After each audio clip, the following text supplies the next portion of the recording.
¿Qué tal? ¿Cómo están? Bienvenidos a Diálogos con Chacra, este espacio en el cual todos los días invitamos a una personalidad destacada del sector agroindustrial, cuya opinión, cuyos pareceres y cuya experiencia en este ámbito nos parece una muy buena oportunidad para compartir con todos ustedes que nos siguen a diario a través de nuestra pantalla.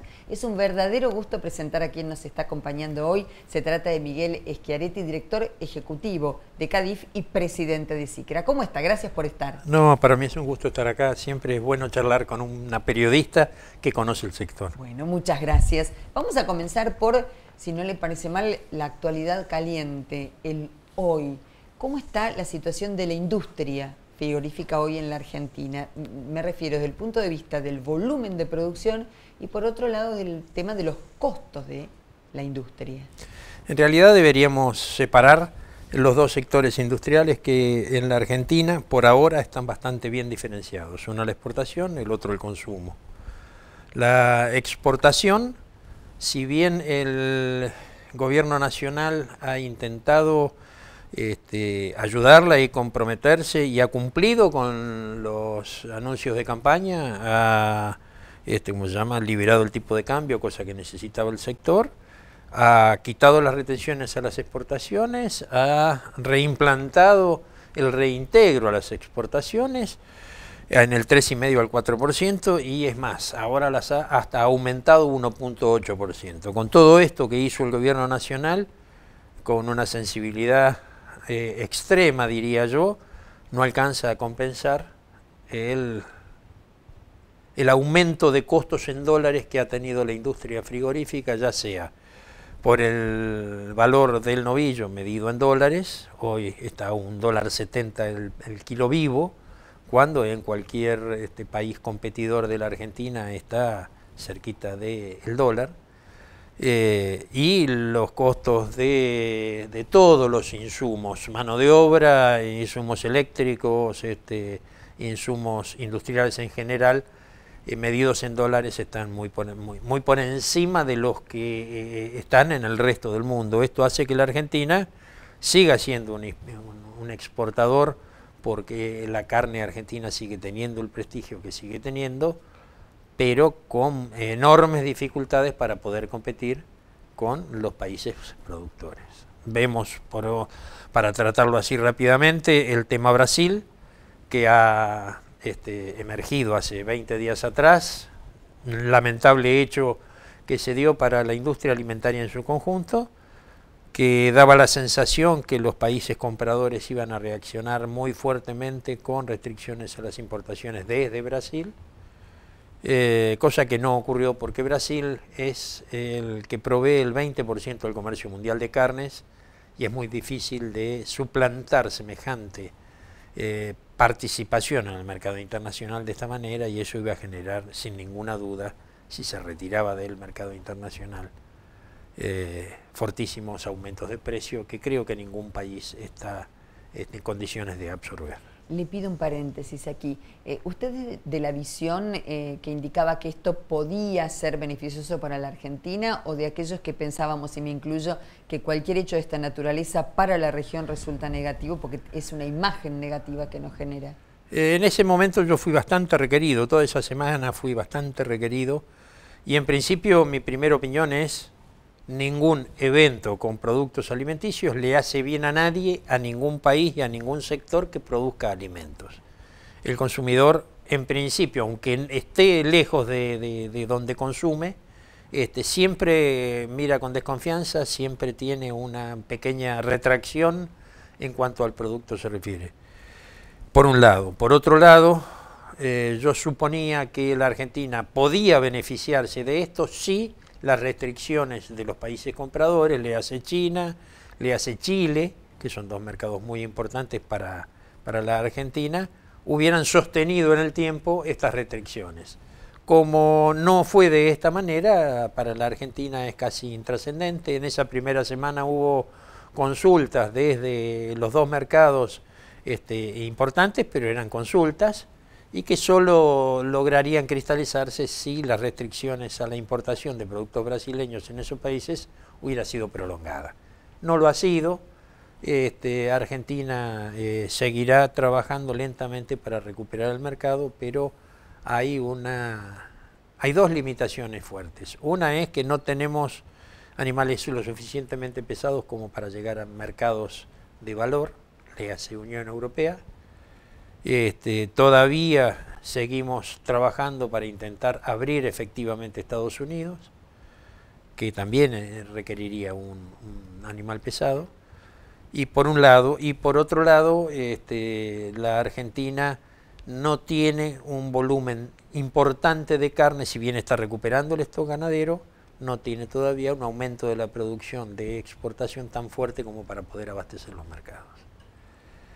Es cierto que en el 2017 nosotros estimamos que la producción va a aumentar en alrededor de 200.000 toneladas y dado como está el consumo interno en la Argentina, esas 200.000 toneladas deberán ser volcadas al exterior para evitar que se genere una caída de precios en el mercado interno que nos va a producir un desaliento al productor para seguir creciendo en retención de hembras y en aumento de peso de faena.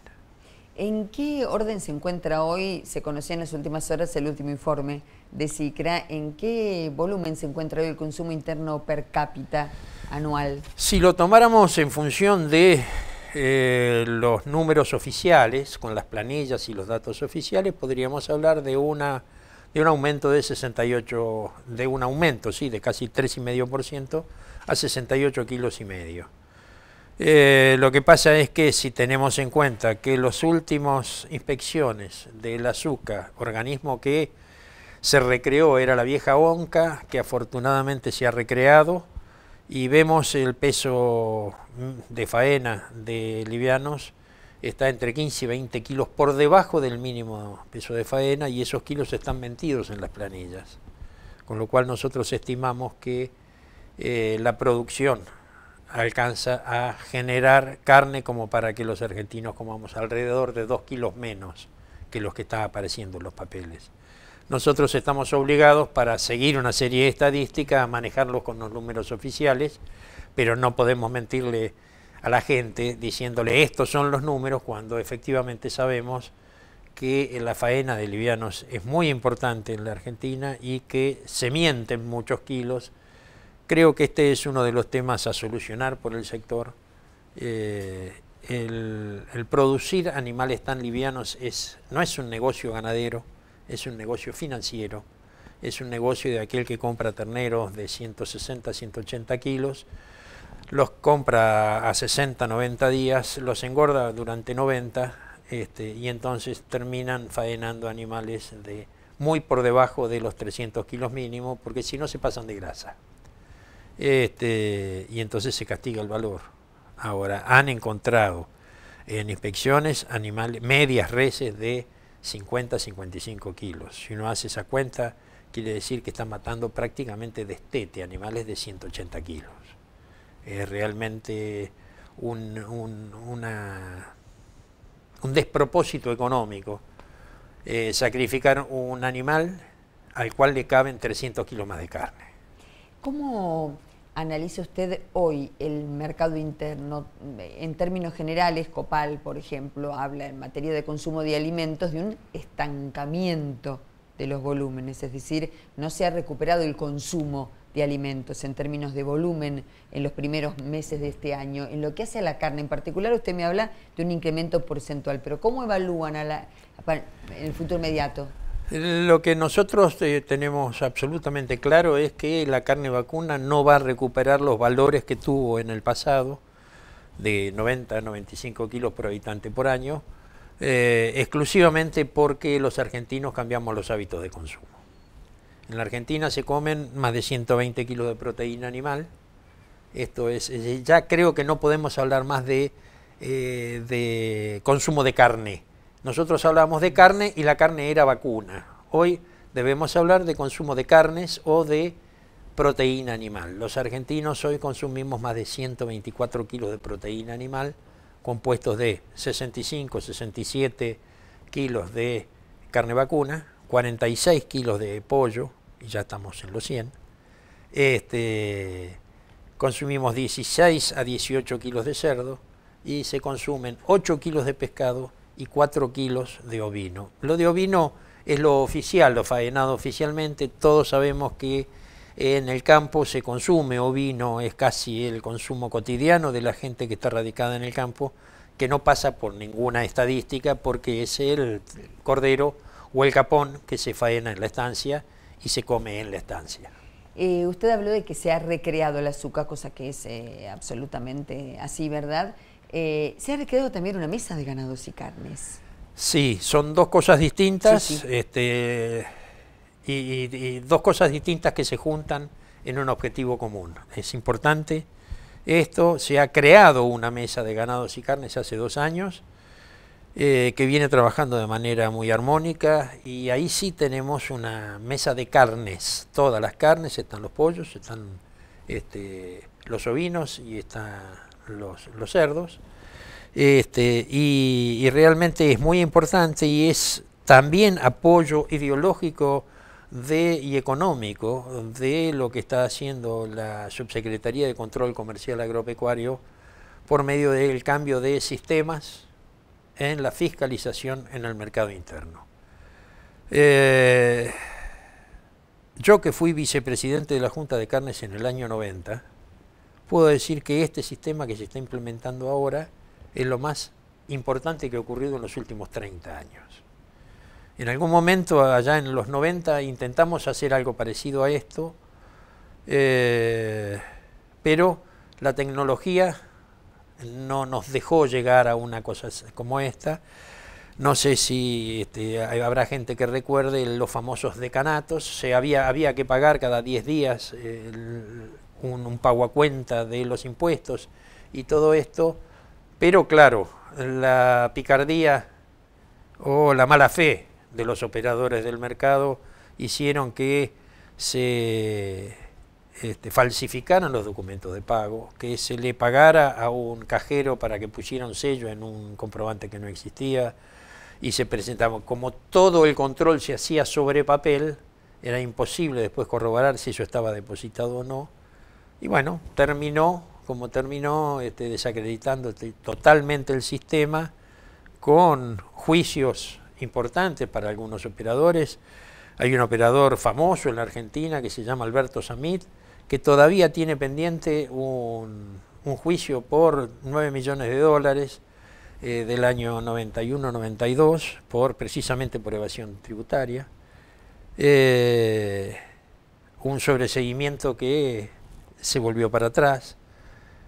En cambio, en este momento, si bien hay un pago a cuenta de anticipo de IVA y un pago a cuenta de ingresos brutos, como hoy los sistemas informáticos son realmente mucho más eficientes que en otra época, hoy están en funcionamiento el sistema informático de la Subsecretaría de Control Comercial, el SENASA y la FIP en un mismo sistema, y la provincia de Buenos Aires con su sistema de habilitaciones. Cada cosa que pasa en alguno de los 3 sectores automáticamente se informa al resto. Entonces hoy el sistema es realmente novedoso, es mucho mejor que lo que habíamos intentado hacer allá en los 90, y entonces hoy entra a una planta frigorífica o una jaula de hacienda, y esa jaula entra lo que nosotros denominamos bloqueada.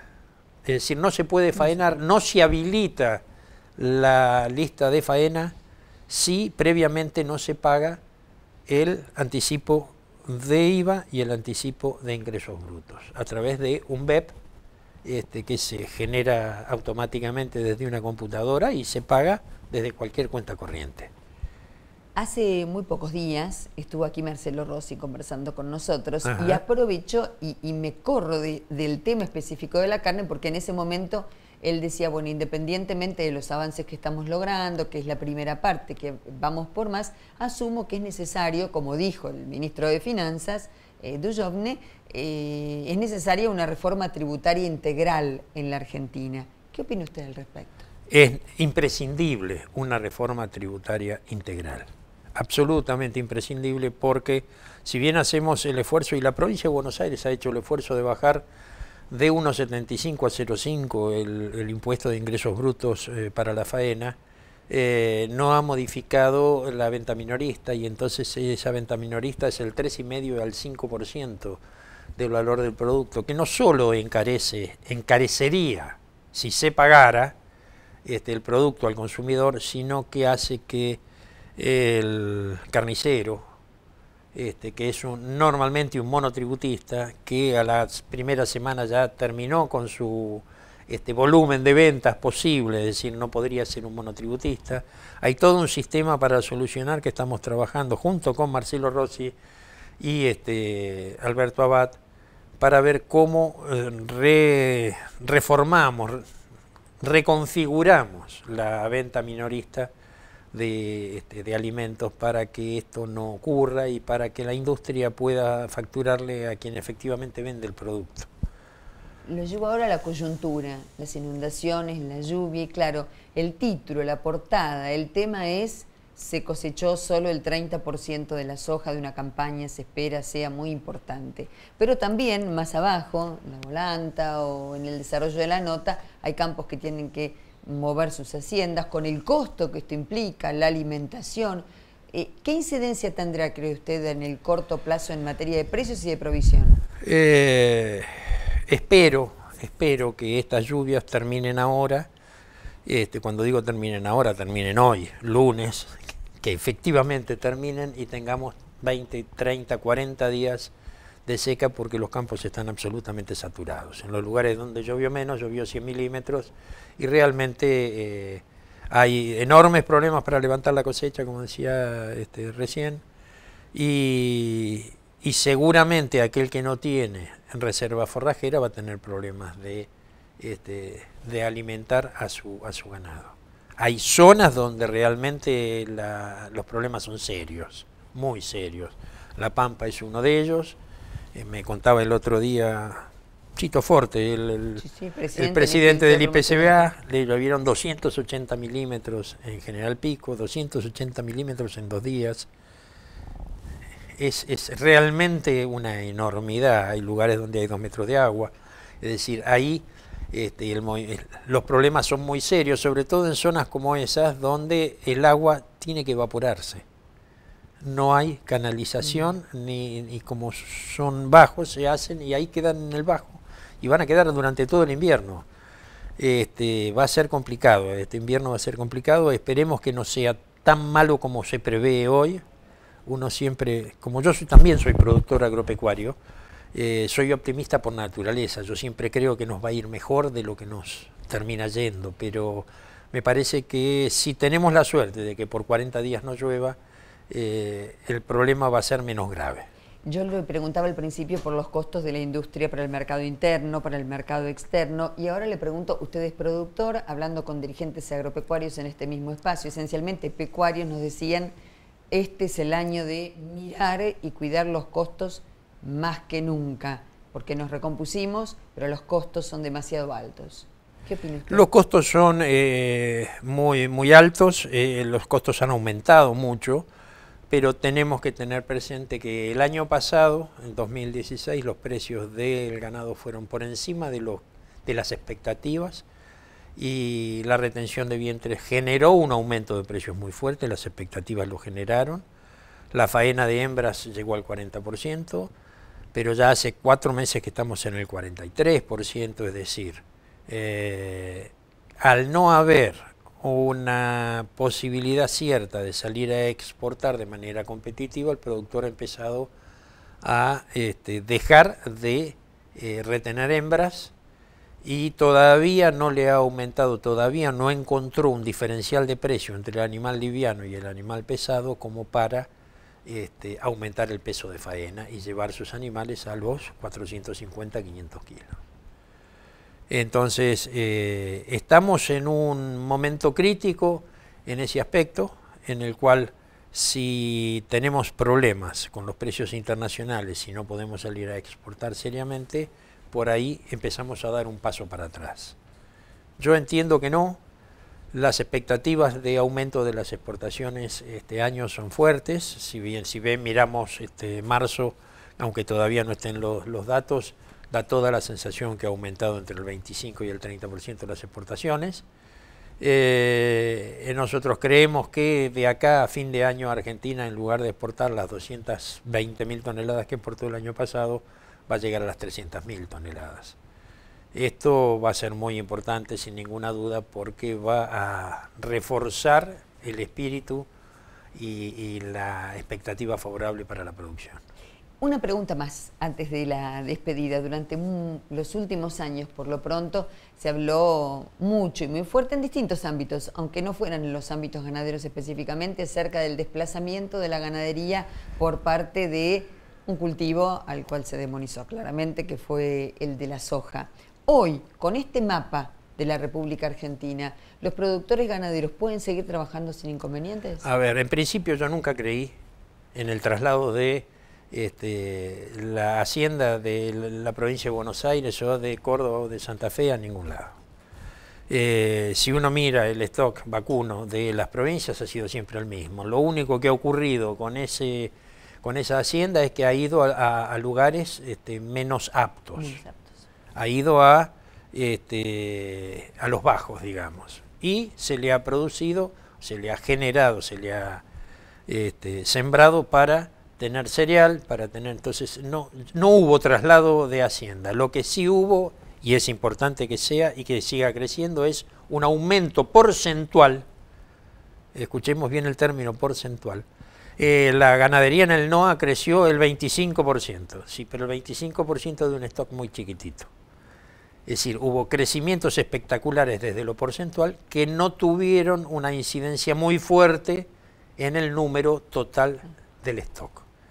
El cambio de valores de la soja de $600, como costó en algún momento, a los 350 de hoy, lo que ha hecho es que muchos de los campos que se habían convertido transitoriamente en campos agrícolas, le hace todas las medialomas de la cuenca del Salado o de la provincia de Buenos Aires con rendimientos de 2.500, 3.000 kilos, dejaron de ser rentables para hacer soja y se convirtieron en muy buenos para hacer pasturas, para recomponer, hacer pasturas, hacer verdeos y para hacer la recría que la Argentina perdió en ese momento. Eso sí es lo que perdimos. Y por eso tal vez el florecimiento del feedlot del animal liviano. Por eso es el crecimiento ese de sacar el animal rápido del campo con menos de 300 kilos, que es un desperdicio en cuanto a tirar la estructura de producción de la Argentina, produciendo el 30% de lo que podemos producir. Esto realmente ha sido muy nefasto para la producción argentina. Da toda la sensación la Argentina tiene que recriar sus animales a campo o a corral. Se pueden criar a corral, no es que el corral no pueden estar más de 90 días los animales. Hay que darle una dieta con más fibra y menos energía, de manera tal que el animal desarrolle, haga hueso, como se dice en el campo, crezca, y después agregarle los kilos necesarios. Esto me parece que es el camino a seguir, y que el sector financiero busque timba en otro lado, que hay sobre todo con un dólar planchado y letras del Tesoro con buenos valores. Me parece que dejen la ganadería que la hagan los ganaderos y que los financistas se dediquen a la timba financiera. Miguel Schiaretti, genio y figura, en todo ámbito. Es un verdadero gusto siempre conversar con usted. No, gracias, para mí es un gusto. Nos estuvo acompañando quien es presidente de SICRA, director ejecutivo, digo, de CADIF. Ha sido un gusto para nosotros poder conversar con él sobre un tema que claramente es muy interesante, que es el de la ganadería. A todos, muchísimas gracias por acompañarnos. Nos reencontramos mañana en este espacio para conversar distendidos, tranquilos, porque esto es Diálogos con Chacra.